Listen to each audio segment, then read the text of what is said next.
This is Ed, and here we are in the Phoenix studios of Global TV Talk Show, and welcome. Our special guest today is in Fort Lauderdale, Florida, Philip Berry. Welcome again, Philip. Yes, good morning. It's a very special day, 16 January 23. This is Dr. King Day, and his speech, famous speech, was terrific and still is. And perhaps you'd like to comment on it. I just want to say that our Global TV Talk Show has been around since early 2020. We've done 553 programs. Philip hasn't been on in all of them, but many. And thank you very much for doing that. And you're always welcome to be a contributor because you bring clarity and executive thinking to this show, and it's great. Our job is to, through the TV show and networking, is to bring people together from across time and space and from across borders, from across cultures, from across business silos, from across industries. And that has also to do with race, religion, mixing people together. Everybody is welcome on Global TV Talk Show, and there's never a registration fee. Let's welcome Philip Berry. I know this is Dr. King Day. Would you like to comment on that?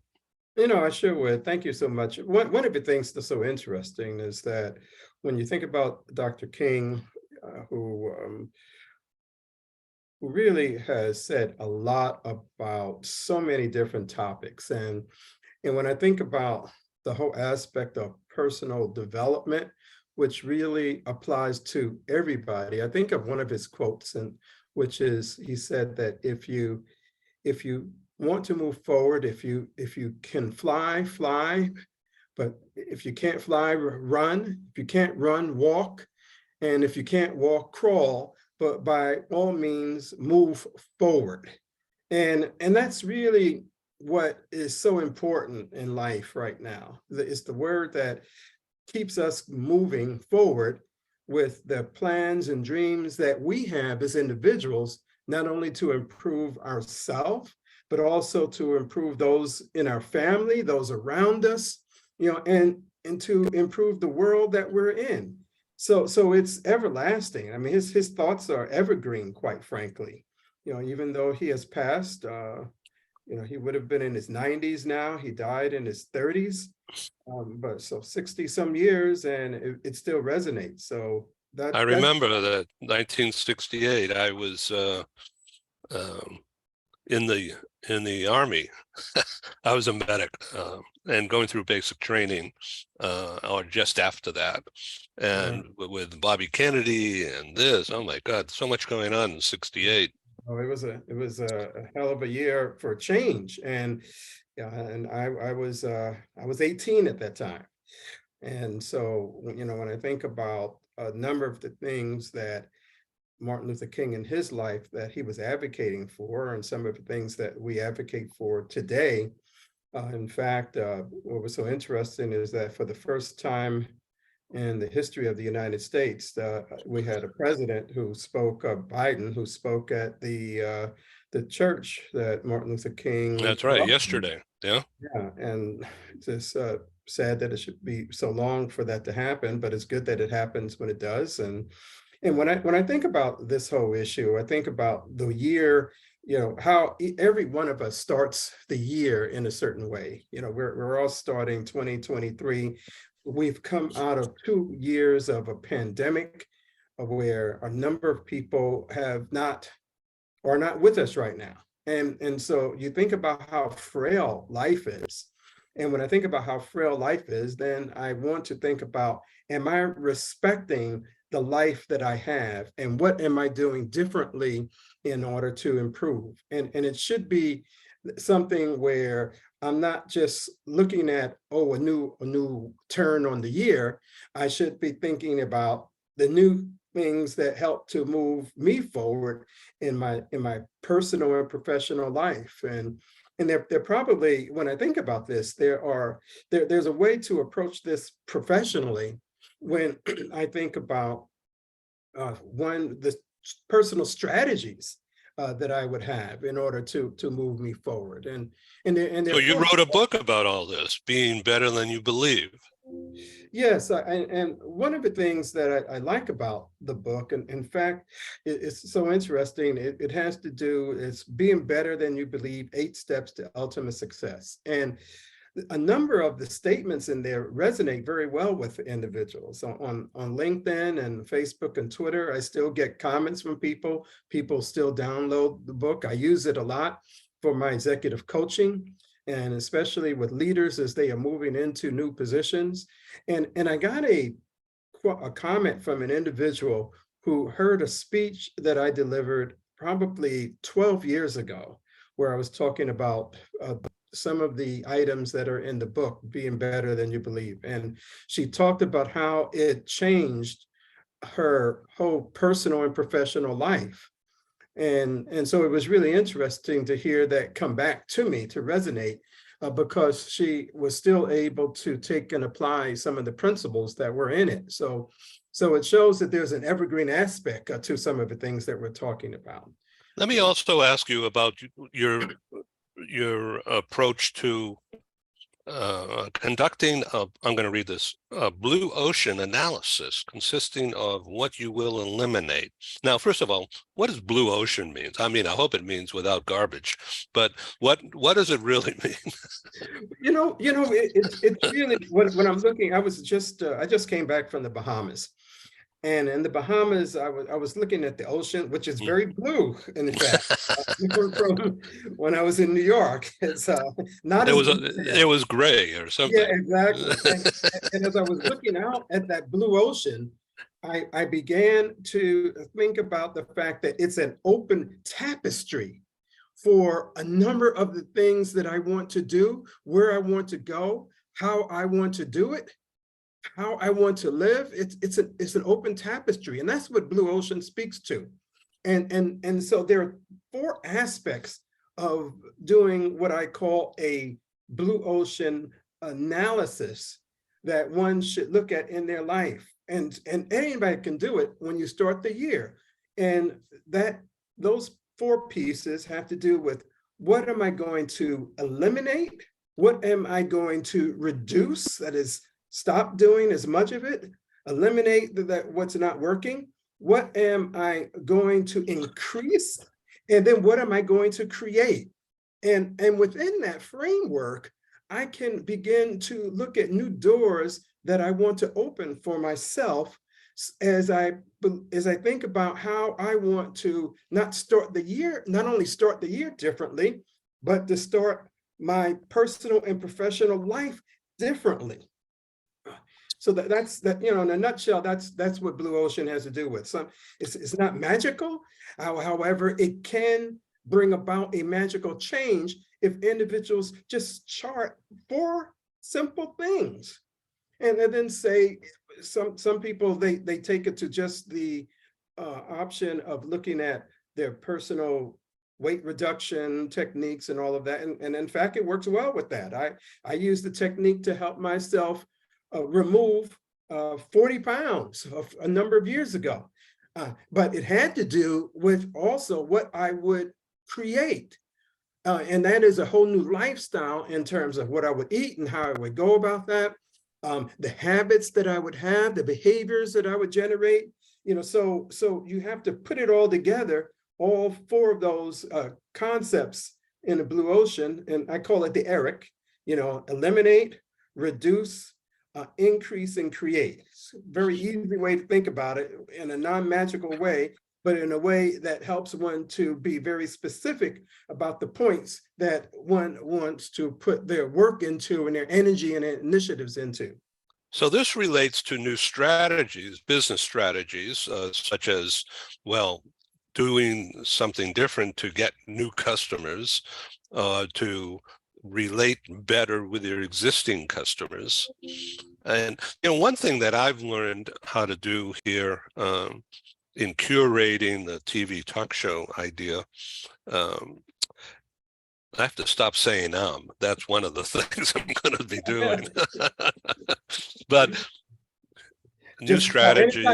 Anytime you're thinking of doing just pause, just like I did. Just pause. Yeah. So It seems like it's a millennium, and I talk to a lot of people about that when I talk to people about how they can increase their speaking style. Just pause. yeah, and breathe. Magic that it brings Yeah, about. yeah, Exactly. breathe. So you wrote new markets, new strategies, new customers, new personal direction, new business direction. All these things, they seem just so obvious, but boy, you know, I get lost in my day-to-day and disappointments, and my new energy on a new thing, and how to respond to people's questions or concerns about what's Global TV Talk Show all about, what's Global Press Club all about, and why are you bothering me with this thing? You know, I'm busy. And so, you know, first of all, I get taken aback sometimes because, you know, you feel like saying, well, what are you talking about? But that would be, I think, offensive. So I don't do that. but that it all is being human and being understanding of what's going on in the world today, every day, impacts people differently. It's not all roses. It's not all opportunistic. Yeah. The important thing is that when we start the new year, it's extremely important to be intentional about and not repetitive regarding the new behaviors that we want to have. And That's fancy words, intentional. What does that mean? This means that you just be honest with yourself or with others? Well, yeah. Matter of fact, that's a piece of it. You know, and in fact, it has to do with involving oneself in activities, in relationships, and you're much more conscious about what am I doing here? Why am I going there? Asking yourself the why question, and then thinking about what is the purpose that I'm really going to get out of this? And is it going to be something that is going to be additive to me as I go through the rest of the year?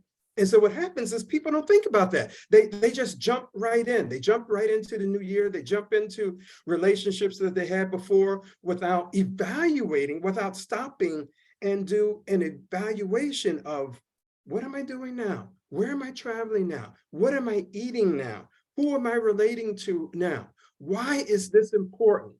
And as you begin, it's talking to yourself, it's being intentional because you're talking to yourself in a very much more conscious way. And you're bringing those activities that you are involving yourself in on an unconscious level to more of a conscious level. So you're thinking about it. And as you're thinking about it, that is when you're becoming more intentional. And so in my relationships like matter of fact, even when I think about, okay, let me do this seminar just as this webcast, and right after I came off of a trip. Well, that just sleep right now. I feel right. Isn't that long? 20 minutes from Fort Lauderdale to Bahamas, actually. But but what's it 30 miles or something? Yeah, exactly. But it's a different country. Exactly. It's a different thinking process. But I just said to myself, I want to do this because it will force me to bring to my conscious level some of the activities and initiatives that I'm going to embark upon as I go through the rest of this year. And what I'm doing, in fact, I am being very intentional now about the business that I'm involved in.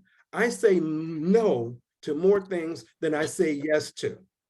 I mean, and some people say, oh yeah, I have to go after the money, get whatever money is out there. And I'm okay from that perspective. The fact is that I am saying to myself, what am I getting out of this? What good am I doing? And also, how am I helping others? Am I doing something that helps somebody else in this particular process?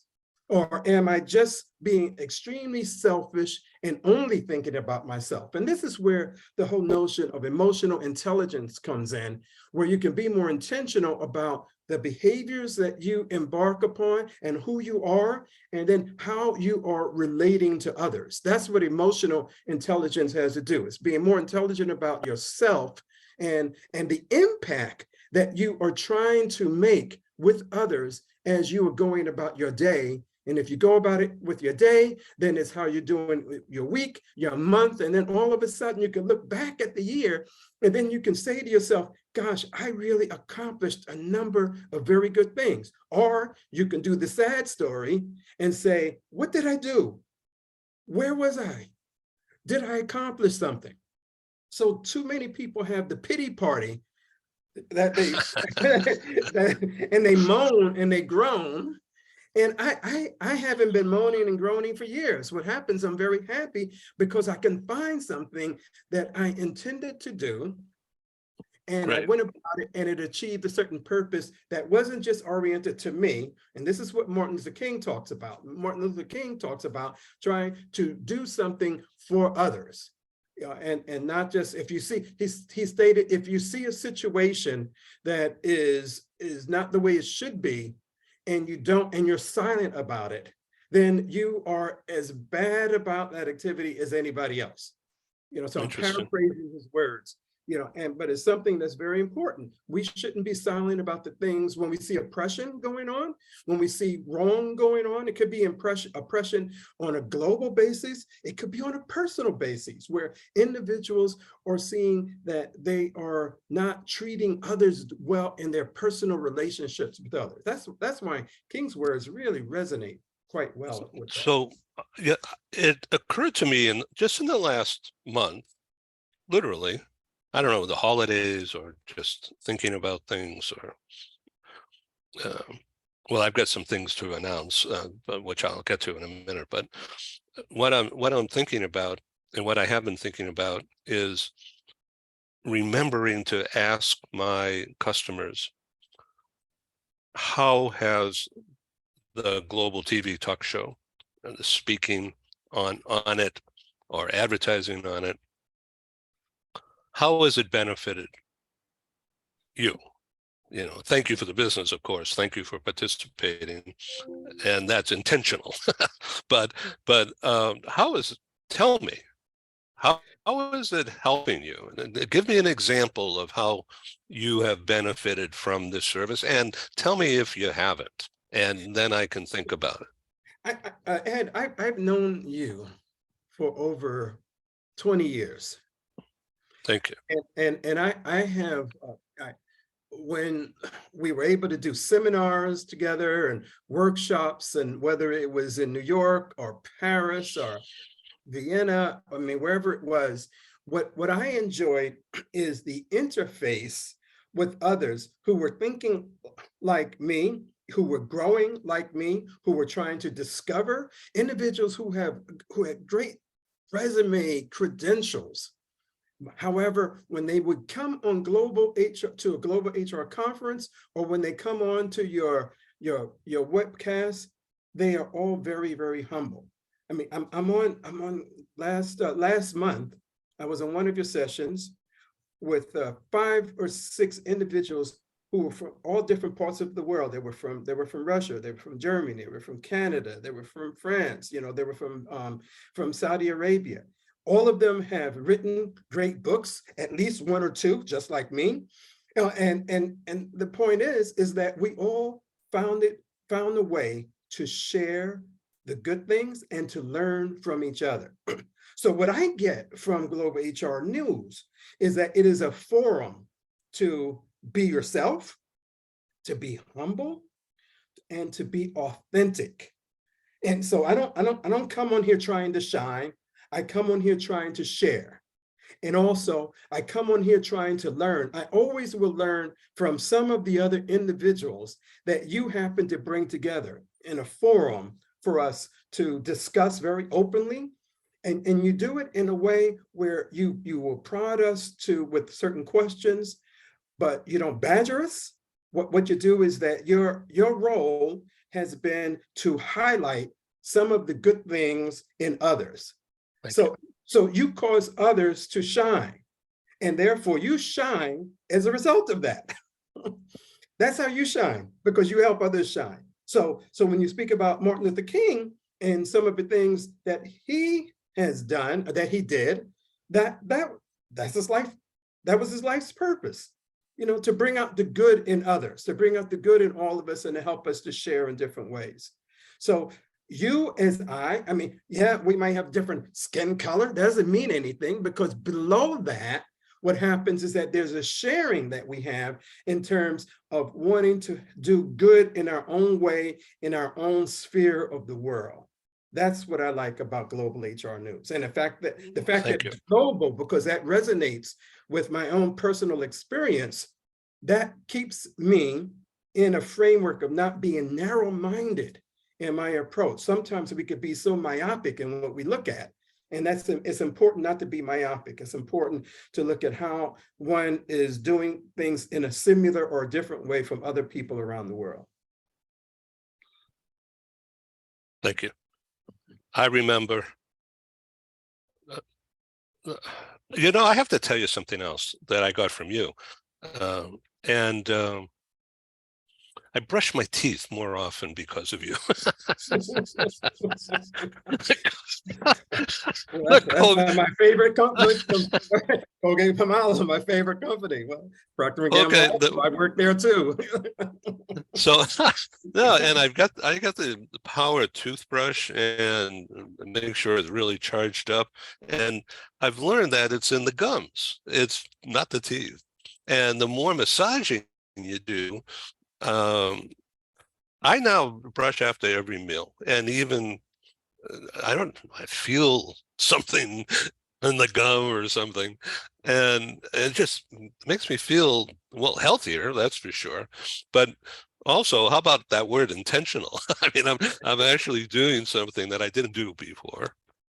What's so interesting is that people think that brushing your teeth is narrowly just about brushing a certain orifice in your body. However, when you go to your doctors, one of the things that they discover is that they can tell a lot about your heart, your eating habits, a number of other things that are going on with your body by just looking at what's going on, in your mouth.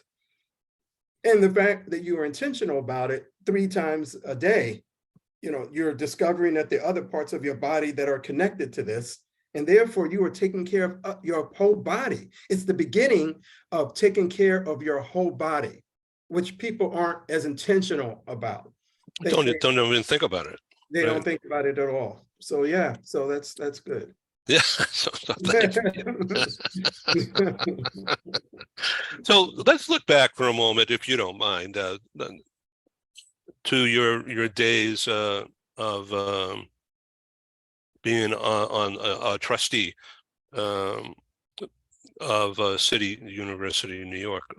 That's a huge responsibility that you were doing while you had other jobs. So how did you manage to stay not only intentional but awake and not overwhelmed by all this responsibility? I did that for 10 years, and there were 25 colleges, undergrad, 2-year, 4-year, graduate school, law school, and medical school that are in that mix. And what I liked about it is that it was an opportunity as vice chair of that board to look at the whole university from a leadership perspective and look at the role that each of those colleges was playing, how it was helping students as they went through their own learning cycle from 2-year college all the way up to medical school, looking at individuals who have come from abroad. We talk about immigrants. And when I would sit in a graduation ceremony, and I would do at least 4 or 5 graduation ceremonies, and you have individuals who would sit there and they would say that they are the first in their family to get a college degree. Gosh, that motivates you, because you know that you have been, that what you're doing to put together programs and policies will help individuals so that they can move up the ladder in terms of improving themselves and also improving their family, and therefore improving the communities that they're in. So in a way, that made it a pleasure to work with. I've been pretty good. A matter of fact, I'm very good at time management. And so with that, I have been very intentional with where I put my time, what I put my time into, how I contribute, and also how I provide leadership to others so that they can contribute. So it's not, luckily, it's not a one-person show. It's something where I have been able to help others put together teams of people, work with people on a team basis, so that way they can continue to excel. And that team consists not only of other trustees, but also of faculty, presidents of the different colleges, at the 25 colleges, and also students and community. So it's a nice rubric of an alignment of different interests that you mold together. So let's talk, if you don't mind, a little bit about education. Blasted apart by the pandemic from a structural and a deliverance kind of a thing. And I'm sure you've heard of micro schools, almost like a one-room schoolhouse, that these are springing up, and how some companies in some areas are buying a franchise to set up a micro school on their campus to help attract women to come back into the office and have the school right on the campus right there, and taking an active role, business taking an active role in education rather than leaving it to the state, for instance. Another question I have for you, and then I'm going to let you talk, but back in that system of 25 colleges, such an array of people, but to what extent did any of those have a program that commingled working in some kind of a company and going to school at the same time, but like on a semester, alternate semesters, in order to make the education much more practical for people who aren't going to be a PhD in philosophy. They're going to go do a job somewhere, whether it's plumbing or automobile management or whatever. Let me answer. You put two questions out there, and I'm going to start from the last one and then move forward. And it's a wonderful question. And let me tell you my personal example in terms of this. When I was in high school, my first job, I was working at IBM, learning about computers. So I was what you call a techie in those days. And so my degree of understanding of technology began. And then when I went to a two-year college, I started in the Manhattan Community College, a two-year college. And in that college, what I did, I majored in business analysis, which also had to do with me working and doing an internship at IBM while I was in college. It's that type of program. And I would tell you the value of that type of program if I fast forward to when I was an executive and did hiring and engineering people, the best individuals were those individuals, best meaning those individuals who would understand the work itself, who could apply themselves technically, and also who could grow in the company. Those were individuals who went through those type of work study type of programs. So I always have believed that it's important for colleges and universities and community to not be separate entities, and this brings us to the micro concept, that they should be combined together to see how they can pool their resources in a very different way, because corporations and organizations cannot exist unless they have learned people working there.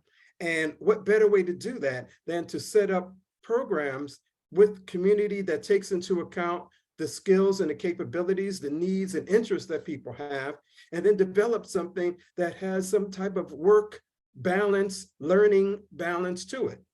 because learning, there's a statement that that was said where an individual said, who was a Nesbitt, who said that the learning doesn't, what's important for people is not to just learn, but to learn, unlearn, and relearn.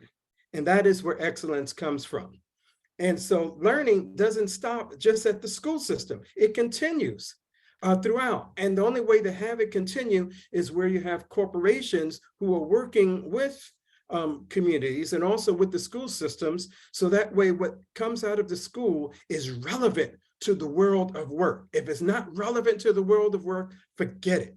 We shouldn't just do it. And in fact, relevancy to the world of work doesn't mean that you're just studying mathematics, because there is a way that you can apply, if you think about it, that Steve Jobs was a liberal arts person. He was a person who studied arts. And then he came up with this new way of looking at a computer, and looking at the graphics and looking at colors and how you can introduce play. And that's why Apple Computer is one of the biggest, most formidable companies right now in the world, because of those concepts that you have. And that's something that, you live out there in California, Silicon Valley. That's why that concept is very important, in terms of work and play and learning and life. It has to be integrated in a line and not separate and distinct. Excellent. Yes, excellent. And the micro school idea, what do you think of that? I think that as much as I understand it, where you have corporations who are involved in setting up new ways that individuals can learn new things on the job, new activities, new skills, and also integrate that in a way where they can still continue to work. I think it makes a lot of sense. Philip Berry, it's just wonderful to have you on Global TV Talk Show again, and certainly welcome you to come back. Just so you know, January 18th is coming right up. I've started a series called Masterminds, and it's a highfalutin name, but I'm attaching it to global business talent and inviting people from different places and here and there, experience levels, to come and talk. So we have 13 people coming on this program, and I certainly would welcome you to come, but there's not a lot of time to speak. But it's one of those group dynamic things again that has grown into itself. So I'm going to do it again in mid-February, and then hopefully mid-March too, and different aspects of global talent. Yeah, I always look forward to forums to learn more and to contribute and learn. That's how I continue to grow. If I continue to do that, then I'm continuing to grow. And that's how I want to keep my year going. If people think that they can go into the year and with the same type of philosophies and same behaviors and open up new doors, they're wrong. You can only open up new doors with new values and new behaviors. So that way that enables you to get new customers. It enables you to develop new products and new services, and to rethink. It gives you an opportunity to rethink what you're doing, the activities that you're involved in, and to be more intentional about an outcome that can be different than what you had before. If not, you're going to continue, as Einstein said, if you continue to do the same thing over and over and over, and that's insanity. What you have to do is to rethink, reevaluate what you're doing. And that's why I feel doing that helps individuals to be better than they believe. Philip Berry, thank you. Philip Berry Associates, and what's the best way to reach you? Well, I'm on LinkedIn for sure, and you can reach me also through my book is on Kindle and it's on Amazon. You can reach me that way, and if you Google me through Google and Amazon, I'm very reachable there. I have a website. So you can reach me through all of those without me going through all of the specifics of it. Those who will search can easily find me. Great. Thank you again for being on Global TV Talk Show. Have a good day. Thank you very much. Thank you. Thank you.